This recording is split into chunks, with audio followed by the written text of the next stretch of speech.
আসসালামু আলাইকুম। Kulgaon city corporation কলেজে 2020-21 শিক্ষাবর্ষে ভর্তিকৃত মানবিক বিভাগের যুক্তিবিদ্যা শিক্ষার্থীরা তোমরা শুভেচ্ছা নিও। আশা করছি সবাই ভালো আছো। দুর্গাপূজার জন্য এতদিন তোমাদের ক্লাস বন্ধ ছিল, এখন আবার অনলাইন ক্লাস শুরু হয়েছে। আশা করছি তোমরা রেগুলার ক্লাসগুলো দেখছো। আজকে আমি তোমাদের যুক্তিবিদ্যা তৃতীয় অধ্যায় নিয়ে আলোচনা করব। আশা করছি তোমরা সবাই বই কিনে ফেলেছ, বই কালেক্ট করেছ। বন্ধের আগে আমরা তোমাদের বইয়ের লিস্ট দিয়েছিলাম, ক্লাসে বলেছিলাম। আশা করছি পুঁথি নিলয় অথবা তোমার অক্ষরপত্র প্রকাশনীর বই তোমরা কিনে ফেলেছ। তারপর মাহবুবুর রহমান অথবা গোলাম মুস্তাফা, এই দুজন রাইটারের বই তোমরা কিনতে পারো। বন্ধের আগে আমি তোমাদের যুক্তির উপাদান থেকে পদ শব্দ টপিক্সটা আলোচনা করেছি, আশা করছি পড়েছ। আজকে আমি তোমাদের একটা নতুন টপিক্স পদের ব্যক্তত্ব এবং যথার্থ নিয়ে আলোচনা করব। ঠিক আছে, পদের ব্যক্তত্ব এবং যথার্থ টপিক্সটা খুবই গুরুত্বপূর্ণ। এই টপিক্সটা তোমাদের যুক্তিবিদ্যা অনেকগুলো চ্যাপ্টারের সাথে, অনেকগুলো বিষয়ের সাথে এই বিষয়টা রিলেটেড। কাজেই পদের ব্যক্তত্ব এবং যথার্থ তোমরা একটু মনোযোগ সহকারে শুনবা। আশা করছি তোমাদের খুবই সোজা লাগবে টপিক্সটা, পদের ব্যক্তত্ব এবং যথার্থ। তাহলে আমরা শুরু করি। পদের ব্যক্তত্ব এবং যথার্থ। পদের দুটো দিক আছে, ঠিক আছে, পদের দুটো দিক আছে। একটা হচ্ছে পদের ব্যক্তত্ব এবং পদের যথার্থ। তাহলে ব্যক্তত্বটা কি? ব্যক্তত্বটা হচ্ছে পদের সংজ্ঞার দিকটাকে, পদের সংজ্ঞার দিকটাকে বলা হয় পদের ব্যক্তত্ব। তাহলে আমাদের সংজ্ঞাটা এভাবে এত সংক্ষেপে বললে হবে না, এটা তো আমরা বোঝার জন্য বললাম পদের সংজ্ঞার দিকটাকে। আমরা একটু বিস্তারিত যদি বলতে যাই তাহলে বলতে হবে কোনো একটা পদ একই অর্থে যে বস্তু বা যে বস্তুর উপর আরোপ করা হয় সেই বস্তু বা বস্তুর সমষ্টিটা বা সংখ্যাটাকে বলা হয় পদের ব্যক্তত্ব। ঠিক আছে, কোনো একটি পদকে একই অর্থে যে বস্তু বা বস্তুগুলোর উপর আরোপ করা হয় সেই বস্তুর সমষ্টিকে বা সংখ্যাটাকে বলা হয় পদের ব্যক্তত্ব। তাহলে মানুষ একটা পদ, মানুষ পদের ব্যক্তত্ব হচ্ছে সব মানুষ। কারণ এই মানুষ পদটাকে আমরা যার উপর অ্যাপ্লাই করতে পারবো সেটা হচ্ছে কি সব মানুষ। কাজের ক্ষেত্রে মানুষের টোটাল সংখ্যা বা সমষ্টিটাই হচ্ছে মানুষ পদের ব্যক্তত্ব। এবার আমরা আসি যথার্থ। যথার্থটা হচ্ছে কি পদের গুণের দিকটা, পদের গুণের দিকটা হচ্ছে কি যথার্থ। তাহলে পদের এটাকে যদি আমরা বিস্তারিত বলতে যাই তাহলে কিভাবে বলতে হয়? কোনো একটি পদের দ্বারা যে সাধারণ এবং আবশ্যিক গুণাবলীকে নির্দেশ করে সে সাধারণ এবং আবশ্যিক গুণাবলীকে বলা হয় পদের যথার্থ। তাহলে পদের দুটো দিক, একটা হচ্ছে পদের ব্যক্তত্ব এবং আরেকটা হচ্ছে যথার্থ। ব্যক্তত্বটা হচ্ছে সংখ্যা বা পরিমাণের দিক, যথার্থটা হচ্ছে পদের সাধারণ এবং আবশ্যিক গুণের দিক। যে কোনো গুণকে কিন্তু আমরা যথার্থ বলতে পারবো না। যেটা সাধারণ এবং আবশ্যিক সবার মাঝে কমন হিসেবে আছে, যে গুণটা পরিবর্তনীয় সেটাকে আমরা পদের যথার্থ বলতে পারবো। তাহলে মানুষ পদের যথার্থ আমরা বলতে পারি জীববৃত্তি এবং বুদ্ধিবৃত্তি। কারণ সব মানুষের মাঝে সাধারণ এবং আবশ্যিক গুণ হিসেবে জীব হিসেবে বা প্রাণী হিসেবে আছে জীববৃত্তি এবং মানুষ হিসেবে আছে বুদ্ধিবৃত্তি।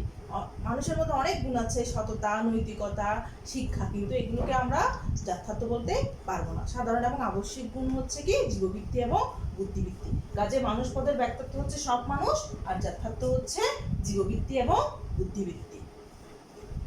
তাহলে ব্যক্তত্ব এবং যথার্থের একটা সম্বন্ধ আছে, এই সম্বন্ধটা খুবই গুরুত্বপূর্ণ।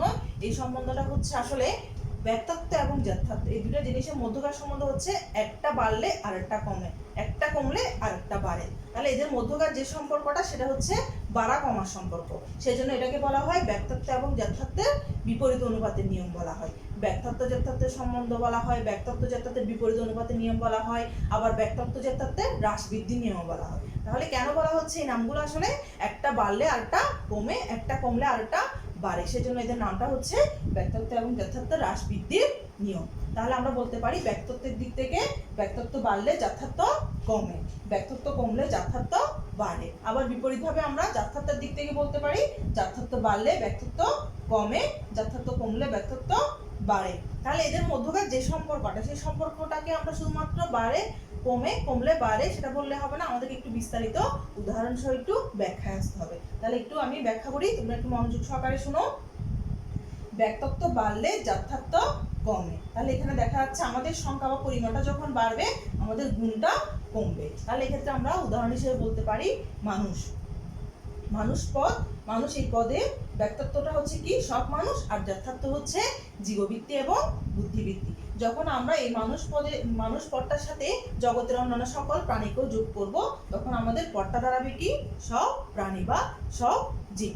তখন আমাদের যথার্থটা হবে কি, যেহেতু সব প্রাণী বা সব জীব পদটা, তাহলে যথার্থটা হবে শুধুমাত্র জীববৃত্তি। তাহলে আমরা মানুষ পদের সাথে যদি তুলনা করি, তাহলে আমরা দেখতে পাচ্ছি মানুষের চেয়ে জীবের সংখ্যাটা পৃথিবীতে বেশি, আমাদের ব্যক্তত্বটা বাড়লো। অন্যদিকে যথার্থ মানুষ পদের হচ্ছে জীববৃত্তি এবং বুদ্ধিবৃত্তি দুইটা গুণ, কিন্তু জীবের যথার্থ হচ্ছে শুধুমাত্র জীববৃত্তি। তাহলে আমাদের ব্যক্তত্বটা বাড়ছে কিন্তু যথার্থটা কমে গেল।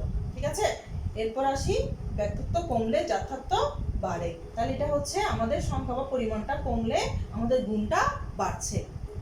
তাহলে আমরা যদি সব মানুষ, জগতে সব মানুষ থেকে আমরা সব অসৎ মানুষকে বাদ দিই, তাহলে আমাদের থাকে কি সব সৎ মানুষ।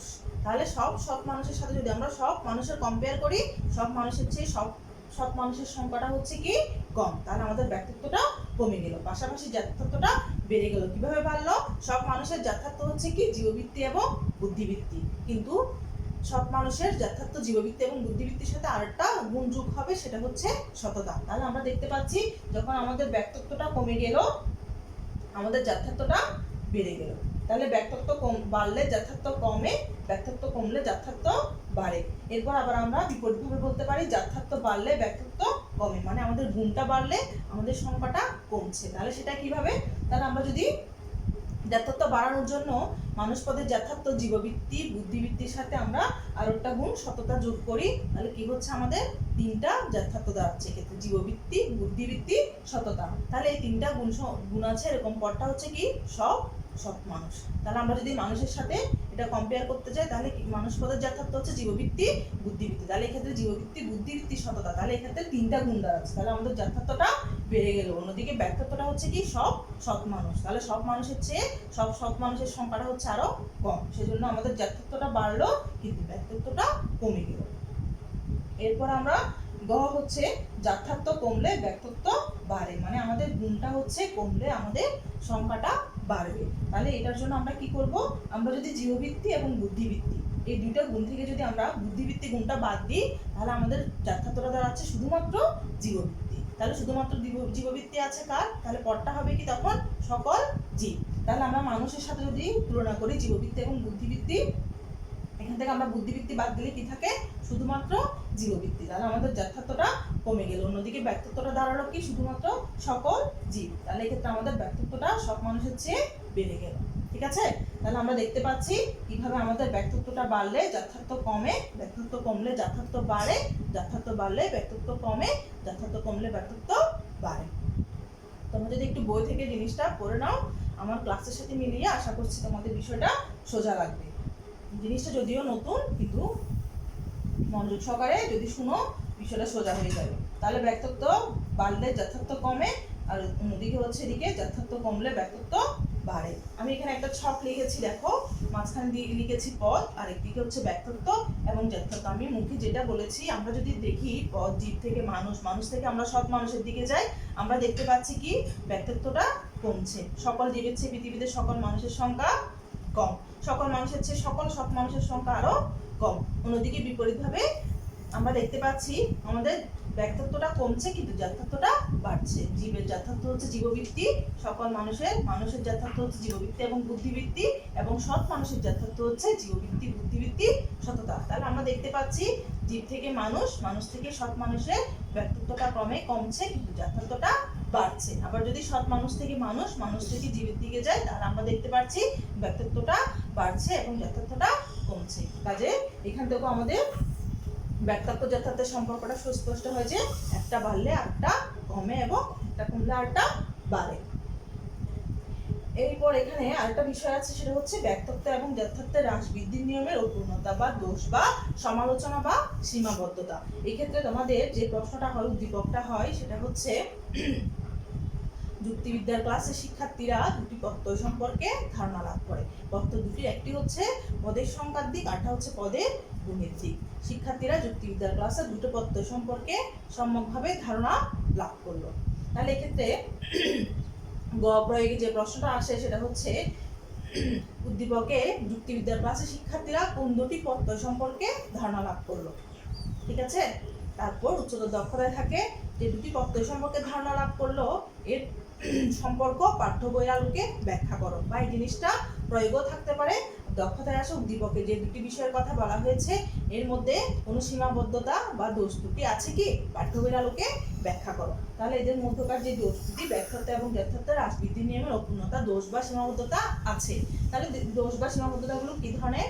এক্ষেত্রে আমরা বলতে পারি ব্যাখ্যার্থ যথার্থের যে সম্পর্কটা আমরা বললাম, একটা কমলে একটা বাড়ে, একটা বাড়লে আরেকটা কমে। এক্ষেত্রে এদের যে সম্পর্ক ব্যাখ্যার্থ যথার্থের বাড়া কমার সম্পর্কটা কেবলমাত্র জাতি বা শ্রেণীবাচক পদের ক্ষেত্রে প্রযোজ্য, কোনো বিশিষ্ট বা একক পদের ক্ষেত্রে প্রযোজ্য নয়। মানুষ, সৎ মানুষ, জীব এদের ক্ষেত্রে প্রযোজ্য, কিন্তু রহিম, করিম, বই, কলম, খাতা, বই, চেয়ার, টেবিল এদের ক্ষেত্রে প্রযোজ্য না। এটা একটা সমালোচনা আমরা বলতে পারি। তারপর আরেকটা সমালোচনা আমরা বলতে পারি ব্যাখ্যার্থ যথার্থের যে হ্রাসবৃদ্ধি নিয়মে আমরা বললাম, এক্ষেত্রে এদের বাড়া কমার কোনো গাণিতিক অনুপাত নেই, একটা বাড়লে আরেকটা কমবে, একটা কমলে আরেকটা বাড়বে। এই যে বাড়া কমার নিয়মটা, এটা কোনো নির্দিষ্ট হারে বাড়বে বা কমবে, এটা কোনো নিয়ম নেই, কাজে এটা একটা সমালোচনা। তারপর আরেকটা সমালোচনা আমরা বলতে পারি ব্যাখ্যার্থ এবং যথার্থের যে বাড়া কমার নিয়ম সেটা কোনো আবশ্যিক কোনো নিয়ম না, বা এই নিয়মটার কোনো নিশ্চয়তা নেই। কারণ দেখা যাচ্ছে এদের অনেক সময় দেখা যায় কোনো ধাতব পদার্থে কোনো নতুন গুণ আবিষ্কৃত হলো, এক্ষেত্রে তাহলে যথার্থটা বৃদ্ধি পেল কিন্তু ব্যাখ্যার্থটা অপরিবর্তিত রয়ে গেল।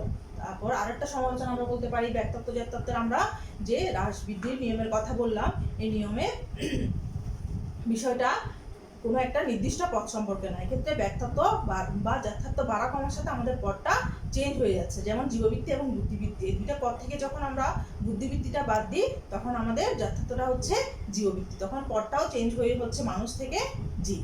এভাবে আমরা ব্যাখ্যার্থ যথার্থের হ্রাস বৃদ্ধির নিয়মের দোষ বা সীমাবদ্ধতা বা সমালোচনা দেখাতে পারি। তাহলে আজকের এই লেকচার থেকে তোমরা শিক্ষণ ফল হিসেবে যে বিষয়গুলো জানতে পারবে সেটা হচ্ছে পদের ব্যাখ্যার্থ এবং যথার্থ কাকে বলে ব্যাখ্যা করতে পারবে, পদের ব্যাখ্যার্থ এবং যথার্থের যে সম্পর্ক, যে হ্রাস বৃদ্ধির সম্পর্ক বা বিপরীত অনুপাতের নিয়ম বা সম্বন্ধ সেটা ব্যাখ্যা করতে পারবে, এবং ব্যাখ্যার্থ এবং যথার্থের হ্রাস বৃদ্ধির নিয়মের অপূর্ণতা, দোষ বা সমালোচনা বা সীমাবদ্ধতা ব্যাখ্যা করতে পারবে। এই টপিকসটা আমি আবারও বলছি খুব গুরুত্বপূর্ণ, তোমরা মনোযোগ সহকারে বিষয়টা বাসায় পড়বে। তাহলে আগামী ক্লাসে আমরা আরেকটা নতুন টপিকস নিয়ে তোমাদের সাথে আলোচনা করব।